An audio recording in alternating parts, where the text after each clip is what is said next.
weeks have gone by since Russia's invasion of Ukraine. Almost all major Ukrainian cities are in Russia's control right now, including the capital city of Kiev. More than 13,000 people are dead as of now, and out of this, more than 4,000 were innocent civilians. But today we will not talk about the humanitarian situation in Ukraine. We would rather dive deep into the genesis of this conflict and try making sense of this escalation. If you are following any international media outlet, you would have observed that a narrative that has been created around this conflict is largely one-sided. One side is dominating the global narrative and the other side is proclaimed as villain. Vladimir Putin and Russia is being portrayed as a real aggressor in the region, and Ukraine and other European countries as victim. But in reality, this is a distorted truth.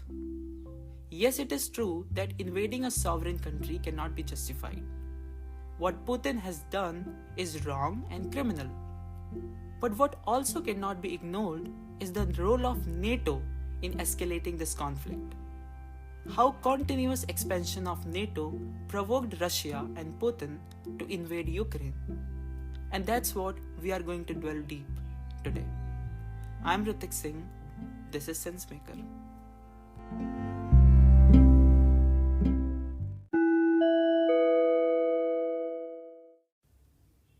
Just before sending troops into Ukraine, Putin gave a televised speech on Russian television, giving his reasons for invading Ukraine. In that speech, Putin said, and I quote, "NATO countries have forced Russia to take such actions. Defending our territory is our duty," unquote. Putin is not totally wrong when he said that NATO countries have forced him to take such actions.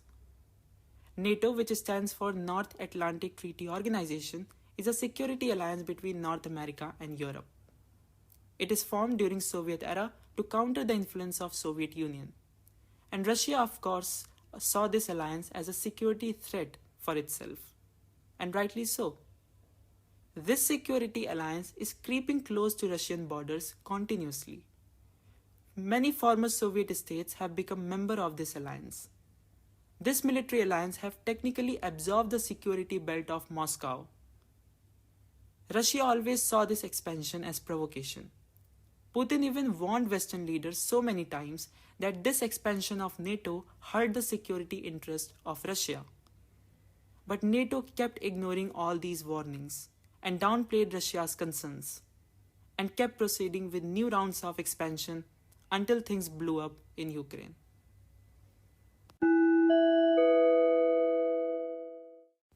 And these realities become more evident if you observe the region more closely. NATO has started out with only 12 founding members, but since the collapse of Soviet Union, it has radically expanded eastward.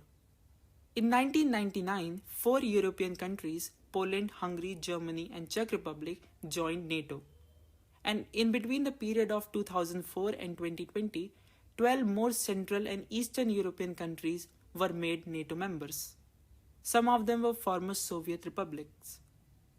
To put it simply, much of the Eastern Europe, which once used to be the part of Soviet Union, has joined NATO these days. And this happened despite Russia's protest and warnings.